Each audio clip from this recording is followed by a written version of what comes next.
Shocking incidents of injuries and trauma in captive orcas have been on the rise in recent years, and there seems to be no end to the pain and suffering these incredible animals are enduring.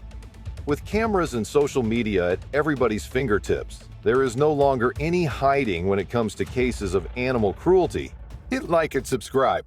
This is Fierce. On November 10, 2024, some shocking footage was posted onto social media.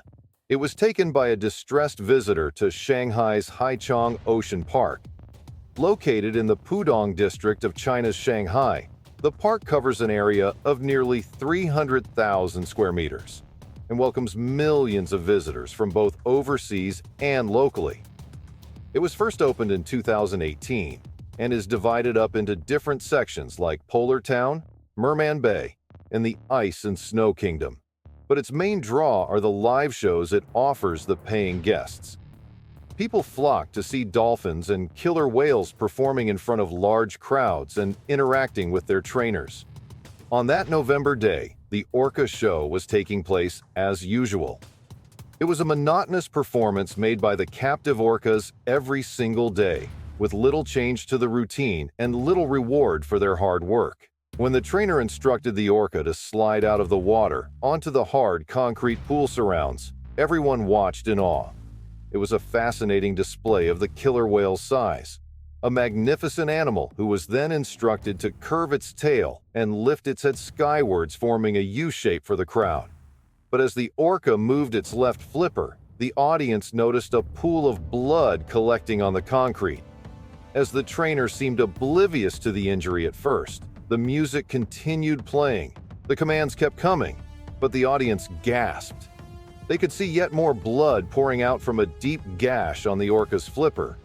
It was a horrible sight, but moments later, the orca was commanded to slide back into the water, where it obediently continued with the show. People were shocked that the performance continued despite the orca clearly having some sort of an injury. But animal welfare of such marine parks often falls far below that of profits, and drawing attention to the wound would have damaged the park's reputation.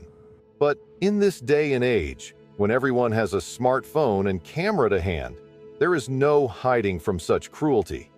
When a video of the incident was posted onto social media, and people began to criticize Haichang Ocean Park and their animal welfare, the park made a statement. They downplayed what was shown on the video. The officials said that the orca had scratched itself whilst playing with some toys in its pool. They said that the scratch was only a minor injury and reassured concerned members of the public that the orca's injury was dealt with as soon as the show was over. But the fact remains that the orca still hurt itself whilst entertaining visitors to the park, and regardless of how well-built new aquariums may be with their cutting-edge technology, they can never simulate the animal's natural environment.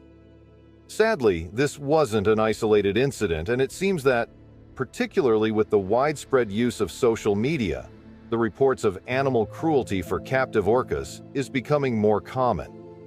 Today, there are 54 captive orcas held in aquariums and marine parks throughout the world.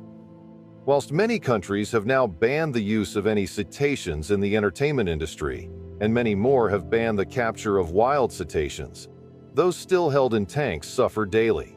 Another 26-year-old female orca named Lovey suffered a horrific injury during a poorly executed transport maneuver.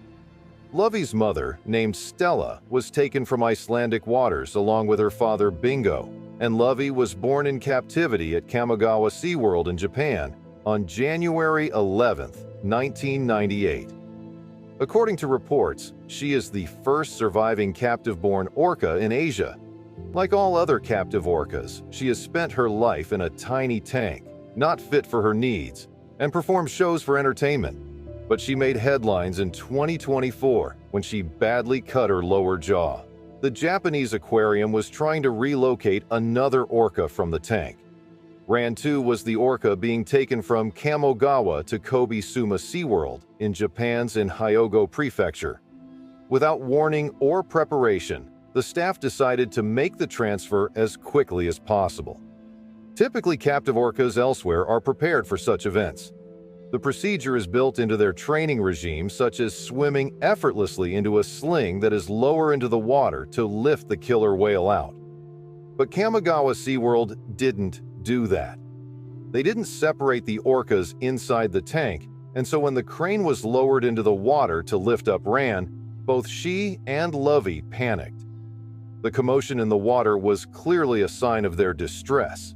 They hadn't been prepped for the move, and they weren't expecting the sudden loud noises of the crane and commands from the trainers. They rushed around the pool, diving underwater, splashing wildly. The commotion didn't stop until Ran was secured and hoisted from the water. In the stress of the capture, Lovey smashed the tip of her lower jaw. This wasn't just a graze or a bruise. This was a large injury that could easily turn septic in the poor water conditions in which Lovey was kept and the stress her body was under. It was almost as though a large chunk of her flesh had been removed and the roots of her front teeth were exposed. Despite her injury, it wasn't long before Lovey was performing once again. Whether she fully recovers from her physical injury, only time will tell. But that wasn't the only tragedy to befall the orca that year. She hadn't long lost her calf, a different kind of pain that she had to deal with. It was just another incident to add to the misery of her life. Perhaps one of the saddest cases of orca captivity was that of Kiska, also known as the loneliest orca in the world. She was kept in isolation at Marineland, Canada for decades. Her concrete pool was a sorry state of affairs. It was a depressing sight to see the orca displaying behavior attributed to stress. She was ripped off her mother at just 3 years old. When held at Marineland, her behavior quickly became repetitive and lethargic. When she wasn't swimming in slow circles or bashing herself into the side of her tank, she just floated in one spot, staring at the empty concrete pool that was her home. But as the years passed, it was clear she was suffering from some worrying injuries. Her dorsal fin hadn't just collapsed like that of many captive orcas, but it also had a number of large notches taken out of the trailing edge.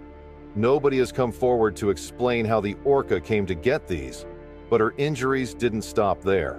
Her teeth were so badly worn that some were down to the gums. This included the top teeth that were mere nubs and had never been seen in captive orcas before. It is likely that this excessive tooth wear was caused by chewing structures inside her tank, such as steel gates, concrete tank edges, and grates. It was often the only form of stimulation for Kiska. She also had a condition known as peanut head, in which the blubber on the dorsal surface is so thin due to malnourishment, starvation, or severe illness that there is a noticeable indentation around the blowhole. Kiska was obviously suffering terribly. Whilst these were all physical ailments caused by Kiska's terrible environmental conditions, she was also suffering from severe depression. This was evident by the repetitive behaviors or stereotypies she displayed. But even worse were the losses of all 5 of her babies. Some believe that female orcas have an emotional bond with their young that rivals that of humans. Kiska didn't just suffer the devastating loss once, but 5 times. There was no escaping the torture of her captive life, and tragically, but perhaps mercifully, she died on March 10, 2023.